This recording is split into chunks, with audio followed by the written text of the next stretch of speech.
Leicester on Saturday, a team that lost 6-0 on Tuesday night. How do you think that'll affect them? Might not work in my favour, but you know, they've obviously they had ambitions and they were a lot closer at the playoffs, or closer at the playoffs than we were. Obviously, so that'll be a big blow dealt to them the other night. They'll see Saturday as a must-win. We see every game as a must-win. You know, we want to finish the season as well and as high as we can. So again, as I've said a number of times, I can only prepare our lads to be as good as we can be. We've had them watched. We know the way they played, but they may well change it because of last night. But as I say, we've got a rough idea of what our best system is at the moment. And you know, we're not losing many games. We had a good win Saturday, but you know, still a lot to improve on, and we've been working all week on it again. So hopefully we'll be better again Saturday.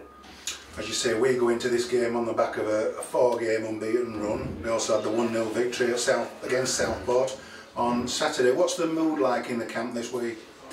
It's good. It should be good. You know, we've only lost once in 9 games, and a lot of times because of my expectations and the standards and the ambition I try and install into everybody, a lot of times it could be misleading as to, you know, how well we've actually done. You know, we haven't as I say, we haven't been losing games. We haven't been conceding a great deal of goals, and those 3 draws could have very easily been wins. And as I say, from where we took over and where we were a few months ago, we can be pleased. But you know, I think you'll find with myself and Mickey, and hopefully the way that we've got the players thinking, you know, we won't be totally satisfied until we have a spell in around the playoffs in the top of the league area, which is where we hope we'll spend most of next season.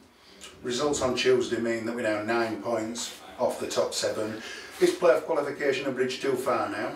I'd said last week when you asked me, and I think without asking, you know, you don't need to ask me that anymore. It's not. It's going to mean. It's going to mean that teams are going to have a horrific finish to the season, and we're going to have to win every single game. So, you know, while I would say before the three draws, it was still, you know, half a chance, but it was still a very big ask. Now I don't think it's going to be as easy at all. But we'll keep plucking away. You never know in football. But it won't be difficult to keep players motivated regardless of that scenario.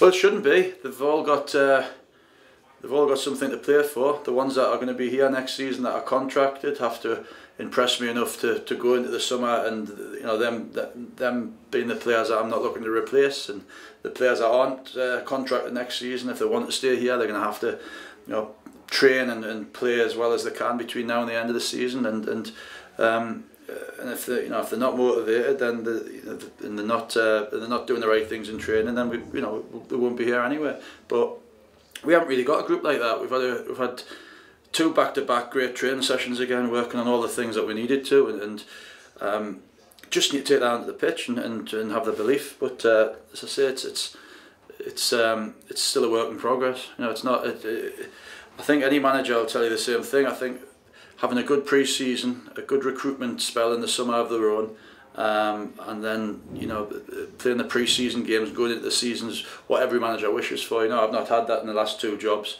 but I'm hoping that, you know, we can have a similar response to what happened in the summer in my last job, where, you know, I did literally have to start from scratch. Now this is not like that. You know, there's players. We would have a base for next season definitely, which is a great thing. So you know, I'm really confident going into it, but there's still players here that have got a chance of being at York next season, and as I say, for that reason alone, you know, nobody can take the foot off the gas. You brought Ryan Whitley into the team last week for his first performance. Have you decided whether he stays in the side yet? Yeah, we've decided, but we're not going to give a team away. We've virtually got the team in our heads for Saturday, but as I've said to you before, the way that Joe Tate had done really well in training and deserved to have his chance in the team. Fortunately, Tate got ill, which opens the door for somebody else, for young Jasper. So young Jasper took that chance on Saturday, and that's how football goes. You know, it's happened. Unfortunately, it's happened for Tate. It happened for Parslow, and Parslow had waited and been patient to get in the team, and obviously he only played half a game before he got that really bad injury, but it's always, you know, football, as sad as it is injury wise, you know, Harry Kane last night will open the door for somebody else, no doubt, and that's the way football is. Are both Joe Tate and Adam Bartlett back in training this week? Bart is, Tate's still under the weather, but there's a couple more been under the weather this week as well who haven't trained, so there's obviously something going around. You brought Ryan and Jasper Moon in last week, 2 teenagers. Any plans to involve any more youngsters between now and the end of this season? I think regarding the 2 that came in, I think we haven't trained with them a lot. We knew they were ready. If we think any of the other young lads are ready to go in at that level, we will. You know, I'll never be scared to put somebody in, but they have to be ready in it. And you'll see if I don't use any young lads, it'll obviously be because I don't think they're quite ready yet.